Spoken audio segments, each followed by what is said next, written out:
वो है हमारा चैप्टर डिसोल्यूशन ऑफ पार्टनरशिप। एक पार्टनरशिप फर्म डिसॉल्व कैसे होती है, बंद कैसे होती है, क्यों होती है, और उस टाइम हमें फर्म के जो अकाउंटिंग है, जो अकाउंट है उसको मेंटेन कैसे करना है। ठीक है, जो हमारे फर्म में अकाउंट है, जैसे हमारे पास जो भी असेट्स हैं, जो भी लायबिलिटीज हैं, हम उनका क्या करते हैं, मेन तो ये बात है। अच्छा, फर्म जब डिसॉल्व होती है तो सबसे इंपॉर्टेंट क्या होता है कि हमारी पार्टनरशिप फर्म बंद हो रही है। पार्टनरशिप फर्म बंद हो रही है, कोई लीगल रीजन हो सकता है, इलीगल रीजन हो सकता है, कोर्ट स्टे हो सकता है, हमारा कोई पार्टनर मेंटल डिसेबल हो सकता है, एक को छोड़ के हमारे बाकी सारे पार्टनर इंसॉल्वेंट हो सकते हैं, या हो सकता है कि हमारी फर्म का टाइम पीरियड कंप्लीट हो गया, तो इस वजह से हम हमारी फर्म को क्या कर देते हैं, डिसॉल्व कर देते हैं। डिसॉल्व करने के लिए हमें कुछ अकाउंट वहां पे प्रिपेयर करने होते हैं। अब उसमें से सबसे पहला अकाउंट है हमारा रियलाइजेशन अकाउंट, सेकंड है हमारा पार्टनर्स कैपिटल अकाउंट, और थर्ड है हमारा कैश या फिर बैंक अकाउंट। ये तीन हमें अकाउंट वहां पे मेंटेन करने पड़ेंगे। कब? जब हमारे पास डिसोल्यूशन का कोई क्वेश्चन आएगा, जब हमारी फर्म डिसॉल्व हो रही है, हमारी पार्टनरशिप तो अपने आप ही एंड हो जाएगी। अगर पार्टनरशिप फर्म आपकी एंड हो रही है तो इसका मतलब पार्टनरशिप फर्म अगर आपकी बंद हो रही है तो पार्टनर्स के बीच का जो एग्रीमेंट है, जो पार्टनर्स हैं उनके बीच की जो पार्टनरशिप है वो अपने आप ही खत्म हो जाएगी, अपने आप ही एंड हो जाएगी। ठीक है, तो इसका अलग से कोई प्रोसेस नहीं है। आपकी फर्म हो रही है, फर्म आपकी बंद हो रही है, पार्टनर्स के बीच का जो बॉन्ड है, जो पार्टनर्स एक दूसरे को हम बोलते हैं, वो सब अब बंद, मतलब हमारे जो पार्टनर्स का जो बीच का रिलेशन है वो खत्म हो जाएगा। जैसे हम सिंपल से एक एग्जांपल लेते हैं कि हमारा एक स्कूल है, ठीक है, स्कूल में आपके टीचर्स पढ़ाते हैं। अगर आपके एक स्टूडेंट निकल जाए, एक टीचर आपका स्कूल छोड़ के चला जाए, तो क्या स्कूल बंद हो जाएगा? नहीं सर, स्कूल तो बंद नहीं होगा। लेकिन इसी की जगह अगर स्कूल ही बंद हो जाए तो स्कूल बंद हो गया तो ना तो हम किसी को टीचर बोलेंगे, ना ही वो कोई वहां का स्टूडेंट रहेगा। ऐसे ही पार्टनरशिप फर्म की बात है। अगर पार्टनरशिप फर्म आपकी बंद हो रही है तो इसका मतलब है ना तो उसमें कोई पार्टनर है, ना ही उसकी कोई ट्रेड एक्टिविटी है। लेकिन पार्टनरशिप, आपके जो पार्टनर्स के बीच का रिलेशन है वो एंड होता है, तो दिस इज नॉट कंपल्सरी कि आपकी फर्म भी बंद होगी। बाकी जो रिमेनिंग कंटिन्यूइंग पार्टनर है वो चाहे तो आपकी फर्म की ट्रेड एक्टिविटीज को एज इट इज कंटिन्यू चला सकते हैं। ठीक है, अब रियलाइजेशन अकाउंट पे आते हैं। सबसे इंपॉर्टेंट रियलाइजेशन है, ये कैसे बनता है। इसके लिए हमारे लिए सबसे इंपॉर्टेंट है कि बैलेंस शीट आपको अच्छे से आनी चाहिए। बैलेंस शीट में कौन सी चीजें लायबिलिटीज में आती हैं और कौन सी चीज असेट्स में आती हैं, और उनमें से कौन कौन सी चीजों को हम रियलाइजेशन में ट्रांसफर करते हैं। अब बैलेंस शीट जो है आपकी, देखिए पार्टनरशिप में एक्ट कौन सा यूज होता है बच्चों, 1932। तो आपकी जो बैलेंस शीट यहां बनेगी वो आपकी हॉरिजॉन्टल बैलेंस शीट बनेगी, वर्टिकल बैलेंस शीट कंपनी में बनती है। तो आपकी जो बैलेंस शीट यहां बनेगी उसमें आपके पास लेफ्ट हैंड साइड में तो आएगा आपका लायबिलिटीज, और राइट हैंड साइड जो है आपकी वो आएगी आपकी असेट्स। ओके, अब लायबिलिटीज और असेट्स में ऐसी बहुत सी चीजें होती हैं जो ट्रांसफर होती हैं, और ऐसी बहुत सी चीजें होती हैं जो ट्रांसफर नहीं होती हैं। ठीक है, अब कौन कौन सी ट्रांसफर नहीं होती है हम इस पे ज्यादा जोर दे देते हैं। ये अच्छे से सीख लो कि भाई कौन कौन से अकाउंट जो है वो ट्रांसफर नहीं होंगे।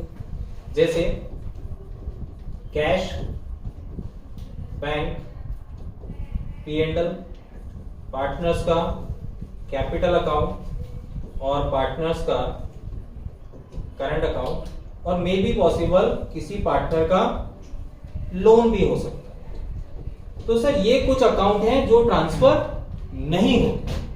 किसमें? Sir realisation.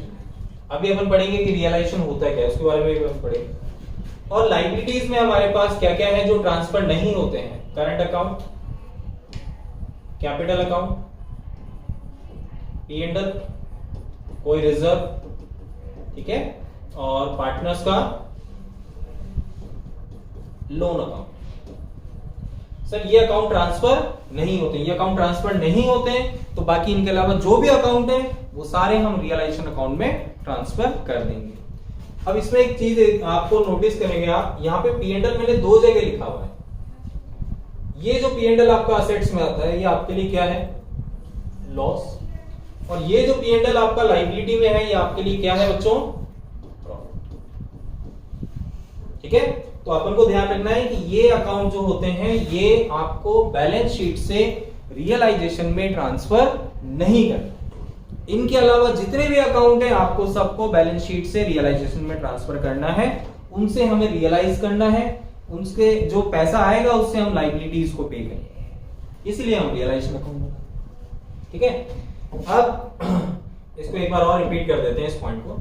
देखिए, डिसॉल्यूशन ऑफ पार्टनरशिप, इसकी बात चल रही है कि आपकी पार्टनरशिप फर्म बंद हो रही है, इस वजह से आपको फर्म के अकाउंट भी क्लोज करने पड़ेंगे। फर्म बंद होने का कोई भी लीगल रीजन हो सकता है, कोर्ट स्टे हो सकता है, पार्टनर इंस्टॉलमेंट हो सकते हैं, और कोई किसी का हेल्थ इश्यू हो सकता है, पार्टनर्स के बीच का एग्रीमेंट हो सकता है, या फिर फर्म का टाइम पीरियड आपका कंप्लीट हो चुका है, तो इस रीजन से आपको पार्टनरशिप फर्म बंद करनी पड़ेगी। ठीक है, अब यहां पर आपको कितने अकाउंट मेंटेन करने पड़ेंगे? एक तो होगा रियलाइजेशन अकाउंट, एक सेकंड पार्टनर्स कैपिटल, और एक आएगा आपका कैश या बैंक। अब हम पहले पढ़ते हैं कि सर रियलाइजेशन अकाउंट क्या होता है, हम क्यों बनाते हैं। आपकी फॉर्म में जितनी भी एसेट्स हैं आप उनको बेचिए, उनसे आपको क्या मिलेगा? कैश, और उस कैश से आप अपनी लाइबिलिटीज को क्या करेंगे? पे करेंगे। ठीक है, एसेट्स से जो आपको पैसा मिलेगा उससे हम लाइबिलिटीज को पे करेंगे। पार्टनर्स कैपिटल अकाउंट हम क्यों बनाते हैं? To make the final payment to the partners. आप अपने फर्म के पार्टनर्स को उनका फाइनल पेमेंट कर रहे हैं, तो आपको क्या करना होगा? आपको पार्टनर्स कैपिटल अकाउंट बना के उनका फाइनल पेमेंट करना होगा, क्योंकि हमारी फर्म क्या होगी? बंद होगी, डिसॉल्व होगी। और लास्ट में हमें एक अकाउंट बनाना है, कैश या बैंक। कैश या बैंक अकाउंट क्यों बनता है? सर एक वेरिफिकेशन के लिए होता है, जैसे admission, retirement, death, change in profit sharing ratio, इन सब केस में आप लास्ट में क्या बनाते हैं? बैलेंस शीट बनाते हैं, और वो बैलेंस शीट जो होती है ना आपकी, वो आपकी बैलेंस शीट इक्वल आनी चाहिए, तो हम श्योर हो जाते हैं कि हमने जो किया है वो बिल्कुल सही किया है। ऐसे इसमें भी आपको कैसे पता चलेगा कि आपने जो किया है वो क्वेश्चन सही है, नहीं ये गलत आ रहा है उसका आंसर? तो अगर आपका लास्ट में कैश या बैंक का जो बैलेंस है वो कैसे आ जाता है? इक्वल आ जाता है, तो इट मींस आपने पूरा क्वेश्चन सही किया। ठीक है, रियलाइजेशन क्यों बनाते हैं? क्योंकि हमें एसेट से रियलाइज करना है और उस पैसे से हमें लाइबिलिटीज को पेमेंट करना है। अब असेट्स भी दो तरीके की होती है, वो अपन आगे पढ़ेंगे अभी। ठीक है, रिकॉर्डेड अनरिकॉर्डेड लाइबिलिटी भी दो होती हैं, कोई बिजनेस और कोई असेट टेक ओवर करता है, कोई लाइबिलिटी पे करता है, बहुत सारी चीजें हैं। ठीक है, उससे पहले अपन एक बार और रिवाइज कर लेते हैं बैलेंस शीट के बारे में। बैलेंस शीट में हमारे पास एक तो असेट्स और एक लाइबिलिटी। असेट्स में कौन कौन सी चीजें हैं जो रियलाइजेशन में ट्रांसफर नहीं होती हैं? इसका मतलब हम उनको रियलाइजेशन में ट्रांसफर नहीं करेंगे। क्यों नहीं करेंगे सर? क्योंकि ये या तो कैश अकाउंट में ट्रांसफर होंगी, या फिर ये पार्टनर्स कैपिटल अकाउंट में ट्रांसफर होगी, या फिर इनका इंडिविजुअल कोई दूसरा अकाउंट प्रिपेयर होगा, जैसे कैश या बैंक। ये किस में जाएंगे सर? बैंक अकाउंट में जाएंगे या कैश अकाउंट में जाएंगे। P&L है, कैपिटल है, करंट है, ये कैपिटल और करंट में जाएंगे। पार्टनर का लोन है, आपको पता है इसका इंडिविजुअल अकाउंट ओपन होता है। ठीक है, यहाँ पे लाइबिलिटीज में कैपिटल और करंट का बैलेंस उनमें जाएगा। P&L या रिजर्व जो होगा वो at the time of dissolve we have to credit the respective general reserve of P&L to the partners in their aggregate ratio. मतलब जो भी प्रॉफिट या रिजर्व आपके पास होगा वो आप पार्टनर्स में ही डिवाइड कर देंगे। और लास्ट में आ गया हमारा पार्टनर्स लोन, तो ये पार्टनर्स लोन का भी आपको इंडिविजुअल अकाउंट बनाना है, तो हम इसको भी रियलाइजेशन में ट्रांसफर नहीं करते। तो ये आपका बेसिक था। अपन स्टार्ट करते हैं second, realisation account.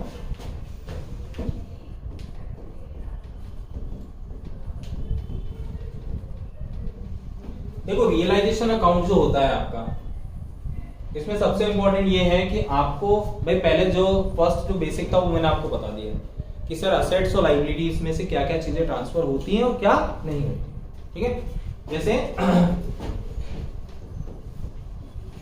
Balance sheet में अपन एक एज्यूम क्वेश्चन ले रहे हैं, जैसे कैश है, बैंक है, स्टॉक है, डेटर्स है, डीआर है, बिल्डिंग है।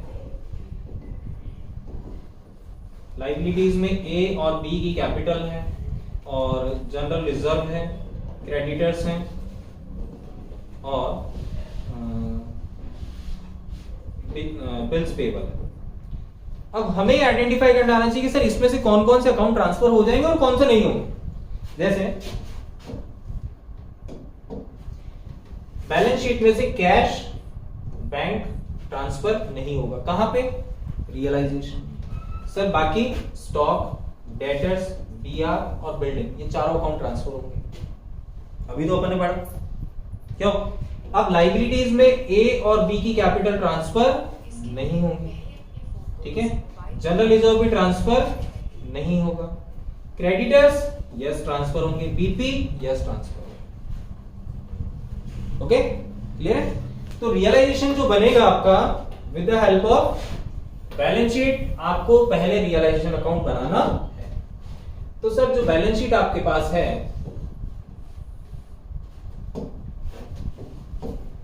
जो बैलेंस शीट आपके पास है बच्चों, इसमें आपके पास यहां क्या है?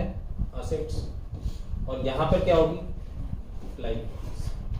आपको इसके बाद बनाना है रियलाइजेशन। अगर किसी क्वेश्चन में हमारे पास बैलेंस शीट नहीं है ना, तो वहां पे रियलाइजेशन अकाउंट बनाना भी पॉसिबल नहीं होगा। ये बात आप मेरी ध्यान रखें। फॉर्म डिसॉल्व हो रही है तो इसका मतलब हमारे पास क्वेश्चन में बैलेंस शीट जरूर होगी। इसमें बैलेंस शीट की हेल्प से ही हम क्या बनाते हैं?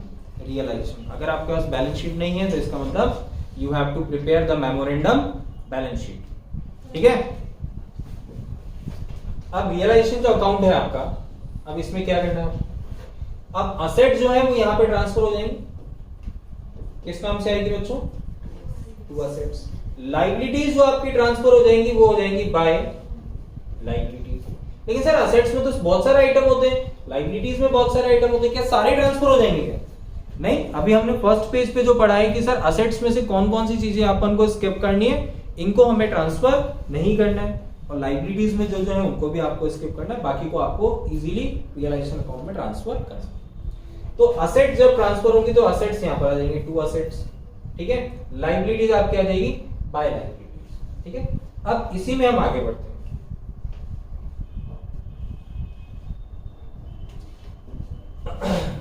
अब देखिए, असेट्स से जब आपको कैश रिसीव होगा,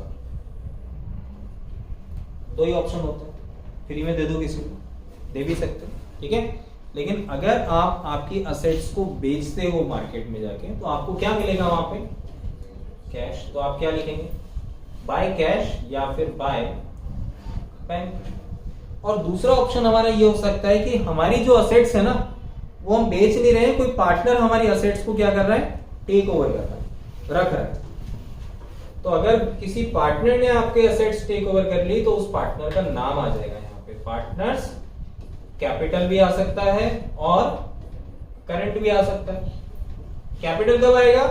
जब आपका जो कैपिटल अकाउंट है वो फिक्स्ड कैपिटल मेथड को फॉलो करता है, और दूसरा जब आपका कैपिटल फ्लक्चुएटिंग को फॉलो करता है तो आपको कैपिटल लिखना है, फिक्स्ड को करता है तो करंट लिखना है, फ्लक्चुएटिंग को करता है तो कैपिटल।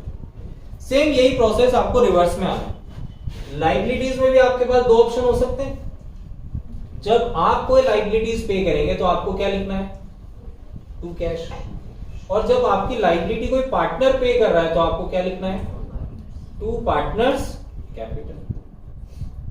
ओके, ठीक है बच्चों। चलिए, अब इसके बाद कुछ चीजें ऐसी भी आ जाती हैं जो अनरिकॉर्डेड होती हैं। अनरिकॉर्डेड, ये जो असेट्स है इसको हम क्या बोलते हैं? Recorded assets. ये जो लाइबिलिटी है इसको क्या बोलेंगे आप? Recorded liability. अब क्वेश्चन में हमारे पास दो चीजें हैं, अनरिकॉर्डेड असेट्स या फिर अनरिकॉर्डेड लाइबिलिटी। अब अनरिकॉर्डेड असेट्स में भी हमारे पास दो ऑप्शन है। ये आपके रिकॉर्डेड असेट्स थे, ठीक है। अब बात आती है अनरिकॉर्डेड की। अनरिकॉर्डेड असेट्स का रिकॉर्ड यहां पे तो नहीं होगा, लेकिन कोई बात नहीं, हम उनको बेच सकते हैं, बिल्कुल बेच सकते हैं, बाय कैश या बाय बैंक, ठीक है। अनरिकॉर्डेड असेट्स को कोई पार्टनर ले सकता है, बिल्कुल ले सकता है।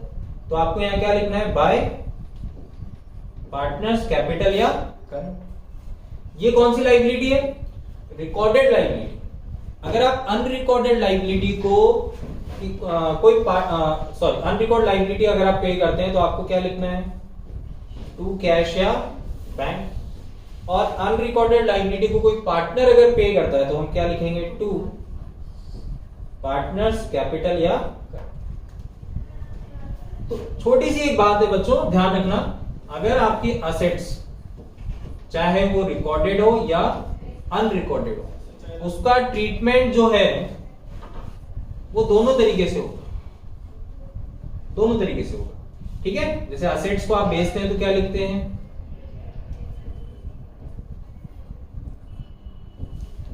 बाय कैश, कोई पार्टनर ले लेता है तो बाय पार्टनर। ये किसका ट्रीटमेंट है बच्चों, रिकॉर्डेड का या अनरिकॉर्डेड का, दोनों का ट्रीटमेंट सेम ही रहेगा। मैंने लिखा हुआ है यहाँ पे, चाहे वो रिकॉर्डेड एसेट्स हो या अनरिकॉर्डेड एसेट्स हो, अगर आप उसको बेचते हैं तो क्या लिखेंगे, बाय कैश। और रिकॉर्डेड हो या अनरिकॉर्डेड एसेट्स हो, अगर उसको कोई पार्टनर टेक ओवर करता है तो आपको क्या लिखना है, बाय पार्टनर। सेम यही प्रोसेस किस में रहेगा, लायबिलिटी में, चाहे वो रिकॉर्डेड हो या अनरिकॉर्डेड हो। रिकॉर्डेड लायबिलिटी को आप पे करेंगे तो क्या लिखेंगे, टू कैश। अनरिकॉर्डेड लायबिलिटी पे करेंगे टू कैश। रिकॉर्डेड लायबिलिटी आपका कोई पार्टनर टेक ओवर करेगा, टू पार्टनर्स कैपिटल। और अनरिकॉर्डेड आपकी लायबिलिटी कोई पार्टनर पे करता है तो टू पार्टनर्स कैपिटल। तो कहने का मतलब है सर, दोनों ही कंडीशन में आपका जो अकाउंटिंग ट्रीटमेंट है वो सेम ही रहे। अब सर इतने सारे काम होने के बाद कुछ खर्चा पानी तो होता ही। किसी एजेंट को हम अपॉइंट करते हैं कि भाई तू ये हमारा काम कर दे यार, हम लोग तो क्या पार्टनर है, हम लोग तो मालिक लोग हैं, तो हम लोग ये काम थोड़ी करेंगे कि जाके असेट्स बेच रहे हैं, जाके लायबिलिटीज पे कर रहे हैं, नहीं हम ये काम नहीं करेंगे। तो हमको एजेंट अपॉइंट करते हैं और वो एजेंट को हमें क्या देना पड़ता है, कुछ खर्चा पानी देना पड़ता है। तो हम उसकी जगह क्या लिखेंगे, to cash realisation expenses. Okay, ठीक है। अब आपको इसका टोटल करना है बच्चों। इसका जो टोटल आएगा वही सेम प्रोसेस रहेगा। सपोज दैट इसका जो टोटल है वो क्रेडिट में ज्यादा आ गया, तो बैलेंस का बचेगा आपका डेबिट में। आपका जो बैलेंस बच रहा है इसमें वो आपके लिए क्या है, वो है प्रॉफिट ऑन रियलाइजेशन। चाहे प्रॉफिट हो चाहे लॉस हो, वो आप डिवाइड किस में करेंगे, ऑल पार्टनर्स में उनके एग्रीड रेशो। तो यहां पर आपको लिखना है टू पार्टनर्स कैपिटल, जो भी पार्टनर्स हैं ए बी सी, तो ये उनके ओल्ड प्रॉफिट शेयरिंग रेशो में आपको क्या करना है, डिवाइड। ज्यादा लेंथी नहीं है, बस अगर थोड़ा सा अपन ध्यान से समझे तो अपन को याद हो जाएगा, समझ में आ जाएगा कि सर इसमें ट्रीटमेंट होता है। क्योंकि अकाउंट आपको समझ में आएगा तो ही आप जर्नल एंट्री भी अच्छे से बना सकते हैं। और 90% जो इसमें चांस होते हैं वो जर्नल एंट्री के होते हैं, बड़ा क्वेश्चन तो बहुत कम बनते हैं। देखिए बात चल रही है रियलाइजेशन। रियलाइजेशन अकाउंट क्या होता है, जब हमारी फर्म डिसॉल्व होती है तो उस टाइम हम क्या करते हैं, हमारी सारी एसेट्स को बेच देते हैं, उससे जो भी पैसा आता है उससे सारी लायबिलिटीज को पे कर देते हैं। क्या हम सारी एसेट्स और लायबिलिटी जो है उसमें सारी ट्रांसफर हो जाती है क्या, नहीं सर ऐसा नहीं होता है, सारी ट्रांसफर नहीं होती है। ठीक है, कुछ कुछ जो है वो ट्रांसफर नहीं होती है, वो मैंने आपको बताया इससे पहले। अब देखिए बात यह है कि ये हमारे पास क्वेश्चन में क्या है, बैलेंस शीट। ये मस्ट है हमारे लिए कि हमारे पास अगर कोई हमें डिसॉल्यूशन का क्वेश्चन करना है, बड़ा छोटा जो भी है, तो उसके लिए सबसे इंपॉर्टेंट है कि आपको बैलेंस शीट क्वेश्चन में मेंशन होनी चाहिए, गिवन होनी चाहिए। बिना बैलेंस शीट के आप रियलाइजेशन अकाउंट बना ही नहीं सकते। ठीक है, या तो आपके पास असेट्स मिसिंग होगा या लायबिलिटी मिसिंग होगा, दोनों में से कुछ ऐसा होगा। देखिए अब लायबिलिटीज और असेट्स ये आपके पास बैलेंस शीट में है, इसके बाद ही आपका आंसर स्टार्ट होता है। आंसर में सबसे पहले आपका अकाउंट कौन सा बनेगा, रियलाइजेशन। रियलाइजेशन का मतलब ही क्या होता है, वसूल करना। फर्म बंद हो रही है तो एजेंट अपॉइंट हो जाएगा, वो आपकी सारी एसेट से कुछ ना कुछ वसूल करके आएगा और उस पैसे से वो आपकी लायबिलिटीज को पे भी करेगा। ठीक है, अब यहाँ पे रियलाइजेशन में ये जो असेट्स हैं एज इट इज आपके डेबिट में ट्रांसफर हो जाएंगे टू असेट्स। लायबिलिटीज जब आपकी कैरी होगी तो आपको क्या लिखना है, ये लायबिलिटीज आपकी कैरी होंगी तो ट्रांसफर हो रहा है। ठीक है, तो ये असेट्स तो आ जाएगी टू असेट्स और लायबिलिटी आएगी बाय लायबिलिटी। ठीक है, ये लेकिन कौन सी बात हो रही है सर, ये रिकॉर्डेड लायबिलिटी की बात हो रही है। और ये किसकी बात हो रही है, ये भी रिकॉर्डेड असेट्स।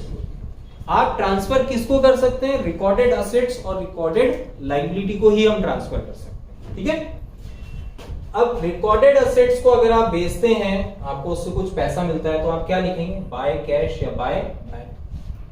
आपकी रिकॉर्डेड असेट्स को कोई पार्टनर टेक ओवर कर लेता है तो आप क्या लिखेंगे, बाय पार्टनर्स कैपिटल या पार्टनर्स करंट अकाउंट। ठीक है, आपकी रिकॉर्डेड लायबिलिटी को जब आप पे करेंगे तो आपको दूसरी तरफ जाना है, टू कैश या टू बैंक करके आप उसको पे करें। और रिकॉर्डेड लायबिलिटी को जब कोई पार्टनर टेक ओवर करता है, पार्टनर बोलता है कि नहीं ये लायबिलिटी तो मैं पे कर दूंगा, तो आप उसकी जगह टू पार्टनर्स कैपिटल लिख दें। मतलब फर्म पे कर रही है तो टू कैश और पार्टनर पे कर रहा है तो टू पार्टनर। फर्म रिसीव कर रही है तो बाय बैंक या बाय कैश और पार्टनर उसको टेक ओवर कर रहा है तो बाय पार्टनर्स। ठीक है। अब बात ये रिकॉर्डेड एसेट्स की बात है। क्वेश्चन में अगर हमारे पास रिकॉर्डेड एसेट्स की जगह कुछ अनरिकॉर्डेड एसेट्स भी क्वेश्चन में दे दें कि यार ये एसेट्स है ना हमारे पास थी नहीं, ये एसेट्स से हमें इतने पैसे मिले, ये एसेट्स हमारी बैलेंस शीट में थी नहीं, ये एसेट्स हमारे किसी पार्टनर ने टेक ओवर कर ली, तो उस टाइम आपको क्या करना है, उसका ट्रीटमेंट भी आपको कैसे करना है, जैसे आप रिकॉर्डेड एसेट्स का करते हैं। रिकॉर्डेड एसेट्स को बेच रहे तो क्या लिखेंगे, बाय कैश। अनरिकॉर्डेड एसेट्स को बेचेंगे तो क्या लिखेंगे, बाय कैश। रिकॉर्डेड एसेट्स को कोई पार्टनर टेक ओवर करता है तो हम क्या लिखते हैं, बाय पार्टनर। अनरिकॉर्डेड एसेट्स को कोई पार्टनर टेक ओवर करेगा तो बाय पार्टनर्स क्या। सेम यही प्रोसेस आपका किसमें रहेगा, अनरिकॉर्ड लायबिलिटी। अनरिकॉर्ड लायबिलिटी को जब आप पे करेंगे, ये दोनों ट्रीटमेंट किसके हैं, अनरिकॉर्डेड लायबिलिटी के, और ये दोनों ट्रीटमेंट किसके हैं, अनरिकॉर्डेड। तो अनरिकॉर्ड लायबिलिटी को आप पे करेंगे टू कैश या बैंक, या अनरिकॉर्डेड लायबिलिटी को कोई पार्टनर टेक ओवर करता है और बोलता है नहीं ये लायबिलिटी मैं पे कर दूंगा, तो यहाँ अपन लिखेंगे टू पार्टनर्स कैपिटल। इसके बाद लास्ट में आपको क्या करना है बच्चों, एक छोटा सा काम है, लास्ट में आप टोटल करेंगे, उससे पहले आपको कुछ खर्चे वगैरह अगर क्वेश्चन में मेंशन है तो आप वो दिखा दें। टू कैश रियलाइजेशन एक्सपेंसेस, आपको टू रियलाइजेशन एक्सपेंसेस नहीं लिखना है, आपको टू कैश या टू बैंक रियलाइजेशन एक्सपेंसेस। फिर आपने इसका टोटल किया, सपोज दैट मैंने तो एज्यूम लिया है कि इसका बैलेंस क्रेडिट में ज्यादा है, तो बैलेंस का बच रहा है डेबिट। अगर इसका बैलेंस डेबिट में आ रहा है तो वो जो पार्टनर्स हैं, जो उनके पार्टनर्स हैं, ऑल पार्टनर्स, वो उन्हीं में, ऐसा कुछ नहीं है कि अब न्यू या ओल्ड या रिटायरमेंट डेथ ऐसी कोई बात ही नहीं हो रही है। तो जो भी प्रॉफिट या लॉस होगा रियलाइजेशन का, वो ओल्ड पार्टनर्स में उनके ओल्ड प्रॉफिट शेयरिंग रेशो में डिवाइड। और सेम यही प्रोसेस अगर आपका डेबिट में बैलेंस ज्यादा होता है तो क्रेडिट में आ जाएगा। टोटल डेबिट में ज्यादा आ रहा है तो बैलेंस क्या बचेगा, तो वही आपका बैलेंस जो होगा वो किस में डिवाइड होगा, पार्टनर्स में। और ये इनका ओल्ड प्रॉफिट शेयरिंग रेशो, ये क्या है बच्चों, लॉस ऑन रियलाइजेशन। क्लियर, समझ में आया सबको। ये हमारा आज का बेसिक पॉइंट था किसका, रियलाइजेशन। ठीक है बच्चों।